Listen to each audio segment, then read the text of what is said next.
Good morning all of you. Kautilya maths में आपका स्वागत है। आज मैं आप लोग को बेलन से संबंधित कुछ क्षेत्रमिति का कुछ क्वेश्चन बताऊंगा, जो कि बैंक, एसएससी, रेलवे के लिए बहुत ही इम्पोर्टेंट क्वेश्चन है। और यदि हमारा वीडियो को चूँकि अंत तक देखिएगा, अगर हमारा वीडियो पसंद आए तो उसे लाइक एवं शेयर अवश्य करें और साथ ही सब्सक्राइब भी कर दें। Thank you. तो चलते हैं सिलेंडर यानी कि बेलन ना। तो देखिए सिलेंडर क्या है।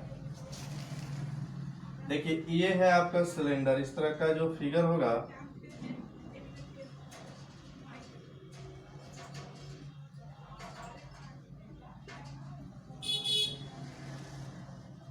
ये है सिलेंडर। ये सिलेंडर का आकार है। इसका जो आधार होता है वह वृत्ताकार होता है, यानी वृत्त का, यानी कि इसका जो आधार होगा वह कैसा होगा, वह वृत्ताकार होगा। ये इसका रेडियस है। देखिए ये चूंकि वृत्ताकार है, ये इसका सेंटर होगा और ये इसका रेडियस होगा, यानी आर होगा, और ये इसका हाइट होगा। जितना रेडियस यहाँ होगा उतना ही रेडियस इसके अपोजिट साइड में होगा, यानी कि उसके ऊपर में भी होगा। ठीक है। तो देखिए बेलन का वक्र पृष्ठीय क्षेत्रफल जो होता है वह 2πr/h होता है। बेलन का वक्र पृष्ठीय क्षेत्रफल यानी कि कर्व सरफेस एरिया जो होता है, जिसको हम कर्व सरफेस एरिया कहते हैं, सरफेस एरिया यानी 2πr/h ना। अगर इसका टोटल सरफेस एरिया निकालना होगा तो देखिए टोटल सरफेस एरिया यानी कि कुल पृष्ठीय क्षेत्रफल, बेलन का कुल पृष्ठीय क्षेत्रफल जो होता है वह देखिए, चूंकि 2πr/h कर्व सरफेस एरिया ये होगा। 2πr/h का मतलब कि इसके चारों तरफ का क्षेत्रफल, बेलन के चारों तरफ का क्षेत्रफल हो गया, जो कि कर्व सरफेस एरिया कहलाएगा। तो टोटल सरफेस एरिया निकालने के लिए इसके कर्व सरफेस एरिया में इसका आधार और इसके जस्ट अपोजिट वाले का एरिया अगर जोड़ देंगे तो इसका टोटल सरफेस एरिया निकल जाएगा। यानी कि क्योंकि नीचे भी वृत्त है और ऊपर भी वृत्त, तो दो गो वृत्त हो जाएगा ना। तो एक वृत्त का क्षेत्रफल πr², तो दो वृत्त का 2πr² हो जाएगा। ठीक है। अब यहाँ पर 2πr यदि कॉमन ले लेंगे तो यहाँ h+r हो जाएगा, यानी कि कुल पृष्ठीय क्षेत्रफल जो होता है बेलन का वह 2πr × h+r होता है, यानी r+h भी कर सकते हैं, 2πr × r+h। अब इसका जो आयतन होता है वह होता है πr²h, यानी कि आधार का क्षेत्रफल गुना ऊंचाई। किसी भी क्षेत्र का जो आयतन होता है वह होता है, किसी भी ठोस का अगर आयतन निकाला हो, कोई भी ठोस हो, तो उसके आधार के क्षेत्रफल में अगर हम उसके ऊंचाई से गुना कर देंगे तो उसका आयतन निकल जाएगा। चूंकि आधार है, चूंकि वृत्ताकार, तो वृत्त का क्षेत्रफल πr² में h से गुना कर देंगे तो इसका आयतन निकल जाएगा। ठीक है। तो ये हुआ बेलन का आयतन। ये हो गया फॉर्मूला ना। यही फॉर्मूला के आधार पर सिलेंडर से संबंधित जितना भी क्वेश्चन है वो सारा क्वेश्चन बनेगा।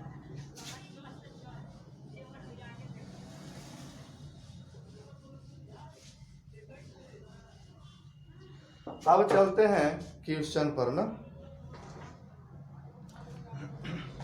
चलिए देखिए क्वेश्चन क्या है।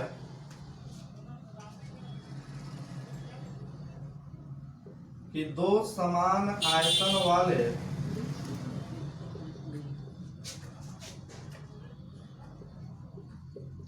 बेलनों का व्यास 3:2 के अनुपात में है।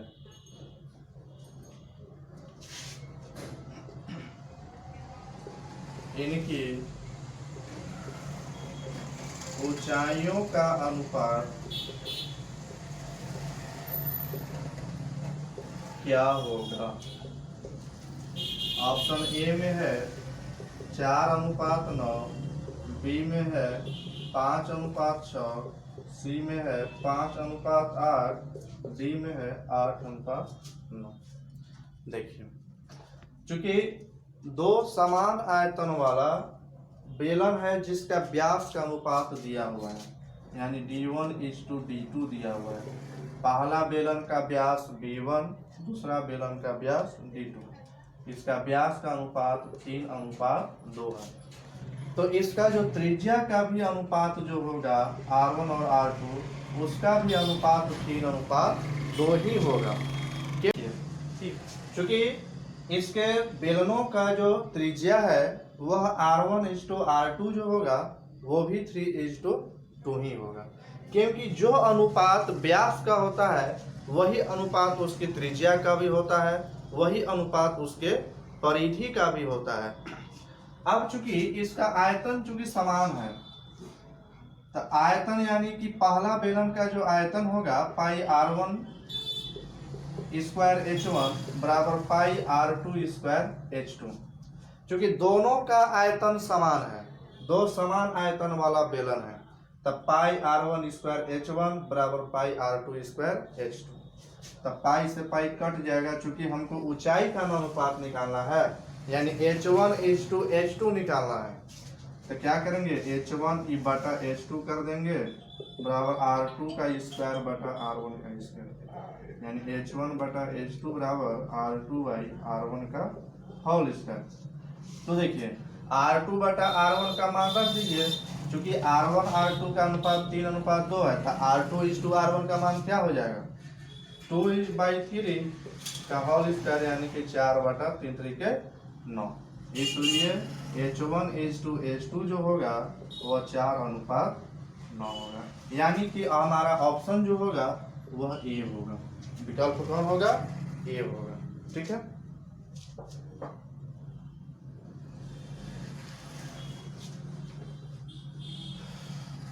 देखते हैं अगला क्वेश्चन।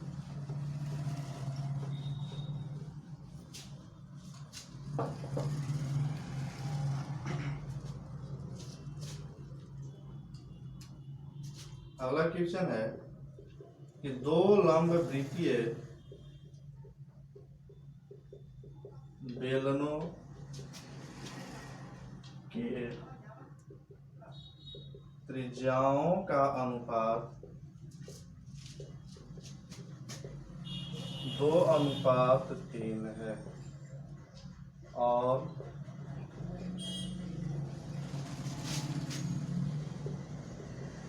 ऊंचाई 5:4 के अनुपात में है।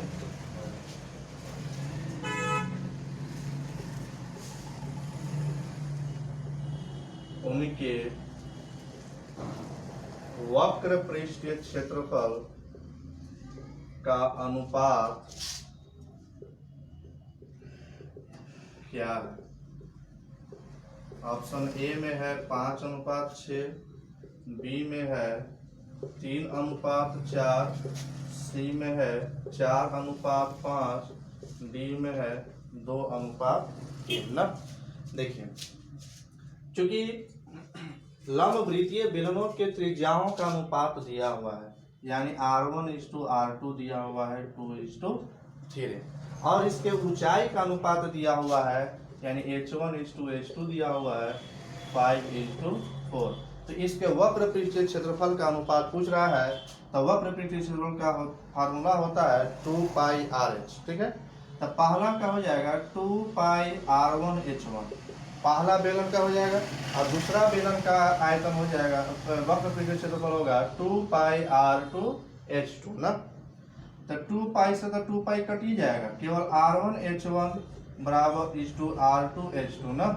R1 का वैल्यू क्या है, R1 का वैल्यू 2 था, R2 का वैल्यू 3, R1 अब H1 का वैल्यू 5, तो H2 का वैल्यू 4, इसका 5, इसका 3:4। 2 2 जा 4, तो 5:3 दूना 6 हो जाएगा। समझिए, यही आंसर होगा, यानी कि हमारा विकल्प ए होगा। हमारा कौन सा विकल्प होगा? ए।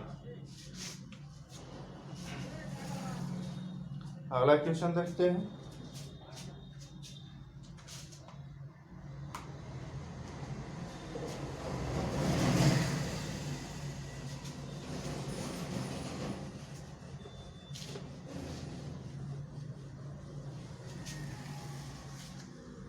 अगला क्वेश्चन है,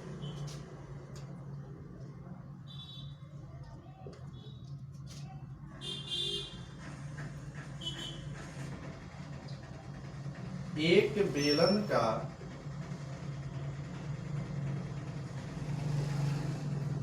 आयतन उसके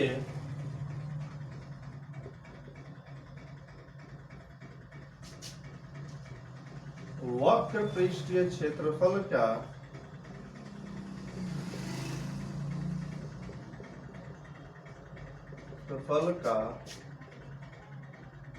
संख्यात्मक मान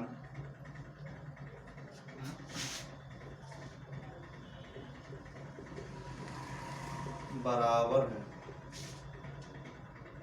तो उसकी त्रिज्या क्या है?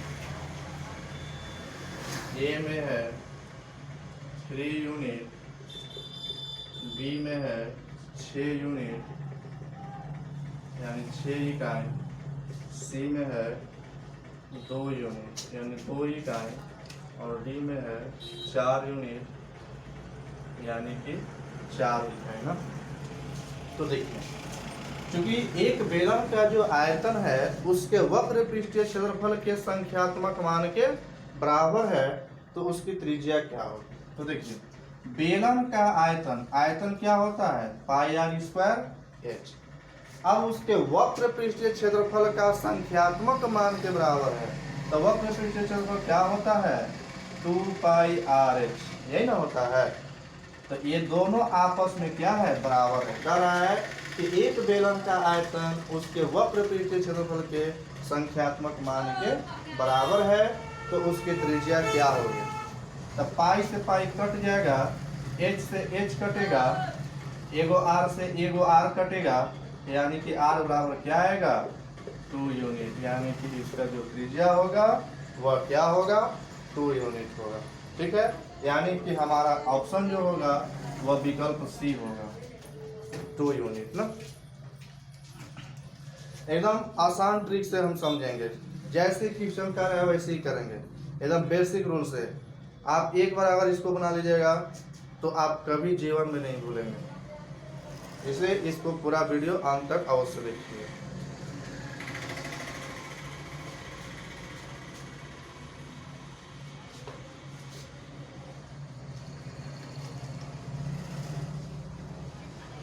चलिए देखते हैं अगला क्वेश्चन।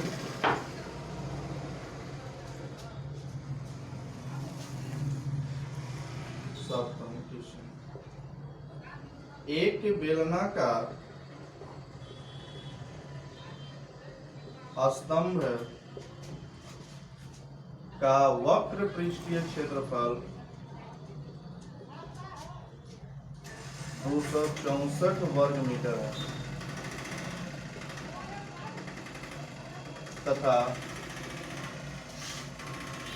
आयतन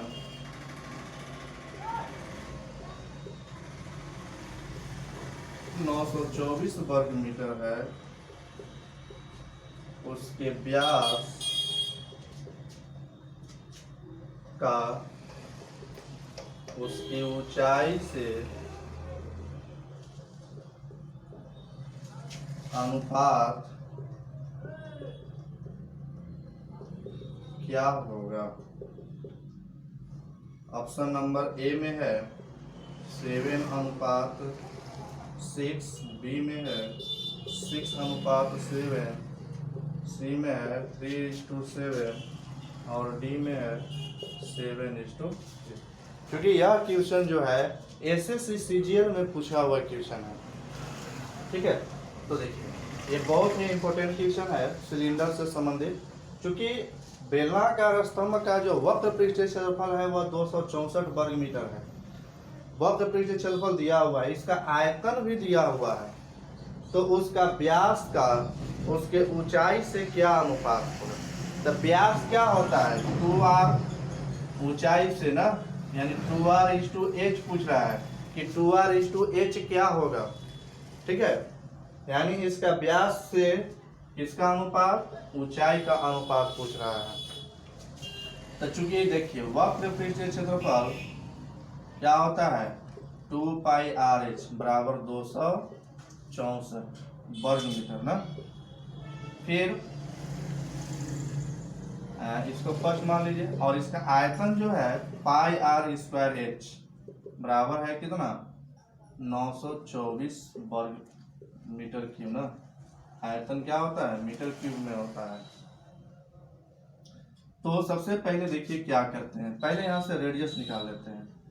क्या करेंगे कि फ्रॉम, इसको सेकेंड मान लीजिए, सेकेंड भागा फर्स्ट, यानी सेकेंड में फर्स्ट से भाग दे देते हैं ना।